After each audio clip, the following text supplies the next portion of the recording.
Selamat sore Mami Papi. Sebelumnya terima kasih telah berkunjung ke Global Art Metro Broadway. Boleh saya tahu tujuan Mami Papi datang ke Global Art ini sebenarnya untuk apa? Baik, terima kasih.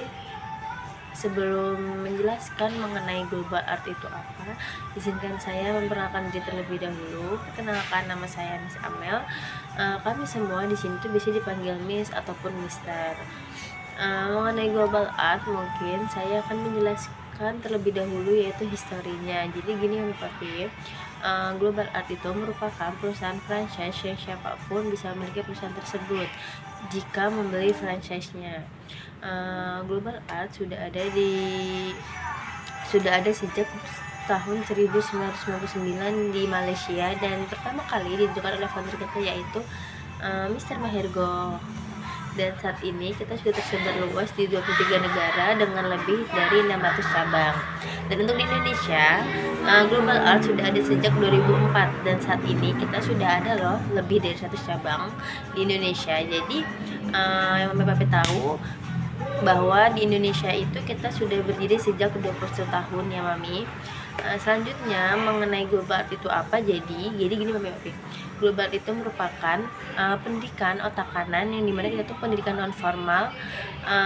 Tujuannya yaitu untuk meningkatkan fokus pada anak, meningkatkan kepercayaan diri pada anak, meningkatkan imajinasi dan kreativitas, serta memberikan sosialis pada anak. Jadi kita itu di Global Art menggunakan media pendekatan 2 art, yaitu 2 dimensi dan 3 dimensi, dengan media art 2 dimensi dan 3 dimensi. Jadi seperti itu Mami Papi.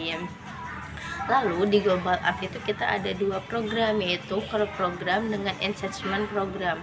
Untuk core program itu kita ada namanya visual art. Nah, visual art ini merupakan proses teknik menggambar dan mewarnai yang dimana nanti kita itu menggunakan ide konsep cerita pada anak.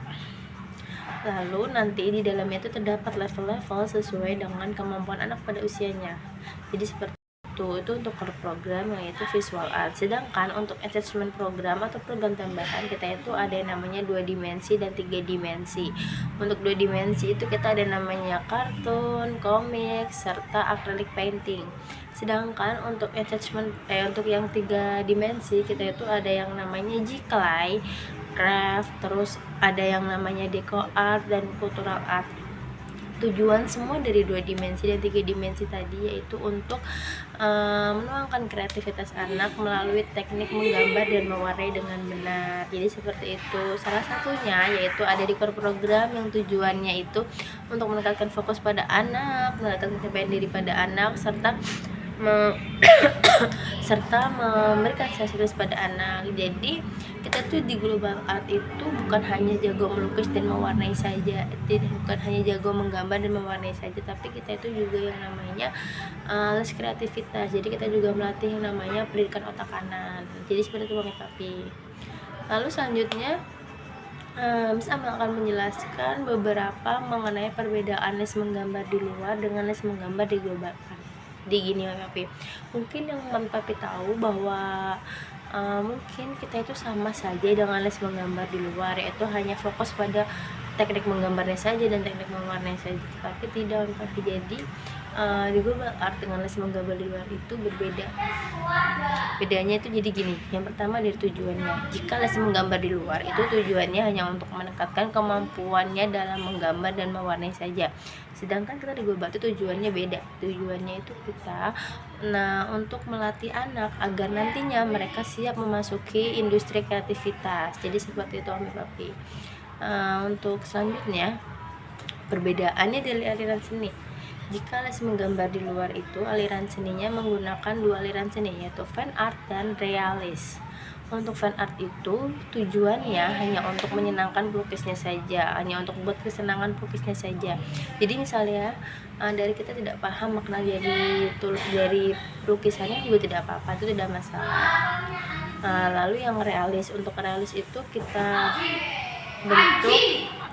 Untuk realis itu kita itu ada yang namanya penjelasannya tujuannya yaitu untuk membuat karya seni semirip mungkin dengan bentuk aslinya, kita buat senyata mungkin, maka semakin tinggi juga nilai valuenya. Jadi seperti itu untuk realis. Jadi kita buat semirip mungkin, kita buat senyata mungkin dengan bentuk aslinya.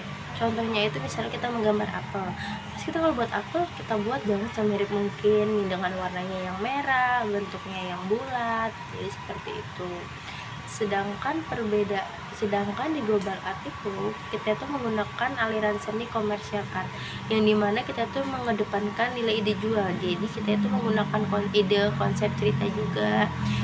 Semakin kita buat kreatif, semakin kita buat inovatif, dan semakin kita buat out of the book, maka nanti juga semakin tinggi juga nilai valuenya. Nah, contohnya untuk di komersial art ini kita ada yang namanya pada logo iPhone. Nah, logo iPhone itu kan bentuknya juga apel ya, tetapi di logo iPhone ini tidak terlihat 3 dimensi dan tidak terlihat memiliki warna. Justru Mami Papi yang terlihat menarik dari logo iPhone ini adalah konsepnya, yaitu yang kita tahu konsep gigitan pada apelnya. Nah, jadi itu yang terlihat menarik dari logo iPhone. Jadi, seperti itu yang namanya ide jual. Jadi seperti itu untuk di komersial art, di global art. Lalu selanjutnya itu ada teknik dalam les menggambar di luar dengan les menggambar di global art. Jadi jika les menggambar di global art itu kita menggunakan 4 teknik, sedangkan les menggambar di luar kan hanya menggunakan 2 teknik. Jadi 2 teknik itu hanya ada teknik mewarnai dengan benar dan teknik menggambar dengan benar dan teknik mewarnai dengan benar. Sedangkan kita di global art itu tadi menggunakan 4 teknik, yaitu teknik penarikan konsep, teknik layering, teknik menggambar dengan benar, dan teknik mewarnai dengan benar. Jadi di global art itu teknik penarikan konsep itu dibagi menjadi 2. Yang pertama itu tokoh utamanya itu mau dijadikan apa sih sebenarnya. Nah, di global art itu kita buat seinovatif mungkin, kita buat sekreatif mungkin, kita buat se-out of the book mungkin, maka yang tadinya tidak bisa digambarkan, yang tidak ada di dunia, bisa kita gambarkan di global art asal memiliki nilai yang positif dan alasan yang jelas. Lalu selanjutnya setelah itu kita masukkan ide story, ide cerita, atau yang bisa kita sebut main story. Lalu selanjutnya kita masukkan teknik layering tadi, dan step selanjutnya kita masukkan teknik menggambar dengan benar dan teknik mewarnai dengan benar. Jadi seperti itu beberapa penjelasan mengenai perbedaan les menggambar di luar dengan les menggambar di global art. Jika masih Mami Papi masih memiliki waktu, izinkan saya menjelaskan terlebih dahulu pendidikan otak kanan itu seperti apa yang ada di global art. Nah, jadi gini Mami Papi, kalau di global art itu kita masukkan pendidikan otak kanan karena kita polos kreativitas. Sedangkan untuk pendidikan otak kiri itu masuknya akademik, seperti contohnya tuh kita dari kelas 1 SD, dari kelas TK hingga kuliah kita selalu menggunakan yang namanya pendidikan otak kiri. Jadi pendidikan otak kiri itu seperti membaca, menulis, menghafal, menghitung, dan bahasa itu masuknya ke pendidikan otak kiri. Sedangkan yang Bunda tuh Papi tahu bahwa di luar negeri, khususnya di negara maju itu mereka lebih mengedepankan yang namanya pendidikan otak kanan terlebih dahulu. Karena apa?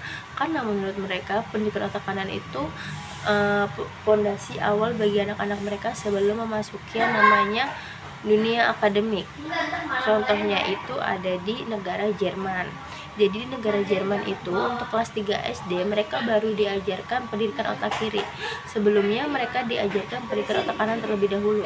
Jadi menurut mereka, yang Miss Amel bilang tadi, bahwa pendidikan otak kanan ini penting sebagai fondasi awal bagi anak-anak mereka sebelum memasuki dunia pembelajaran akademik. Jadi seperti ini Papi. Untuk namanya sebelum memasuki pendidikan otak kiri kita tuh butuh namanya support. Jadi pendidikan otak kiri itu butuh support karena untuk memasuki pendidikan otak kiri itu kita membutuhkan yang namanya fokus yang bagus, kepercayaan diri yang bagus, serta kestabilan emosional atau penyaluran emosional. Dan yang biasa kita bilang yaitu stress release itu juga harus memiliki yang bagus juga. Jadi Untuk pendidikan otak kiri itu kita butuh support yang bagus, itu melalui pendidikan otak kanan terlebih dahulu sebelum memasuki pendidikan otak kiri. Sedangkan yang Papi tahu, kita di Indonesia itu kelas TK atau kelas 1 SD kita itu sudah dipush untuk harus bisa belajar, harus bisa membaca saat itu juga, harus bisa menulis, harus bisa menghitung.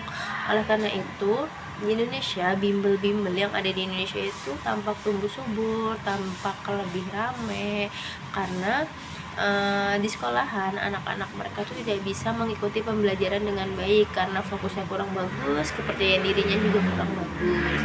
Jadi kita tuh di Indonesia sebenarnya belum ada yang namanya pendidikan otak kanan. Oleh karena itu banyak orang tua menganggap global art itu penting. Jadi jika mami papi ingin melihat beberapa preview di Google mengenai pentingnya global art bagi anak-anak mereka yang telah bergabung, mungkin bisa melihat ya di global art yang ada di Indonesia juga bisa. Sedangkan setelah anak mereka sudah bisa setelah bergabung di global art itu, anak mereka tuh lebih memiliki fokus yang bagus, kepercayaan diri yang bagus, jadi tidak hanya jago dalam menggambar dan mewarnai saja. Jadi seperti itu penjelasan dari saya sendiri. Sebelumnya terima kasih.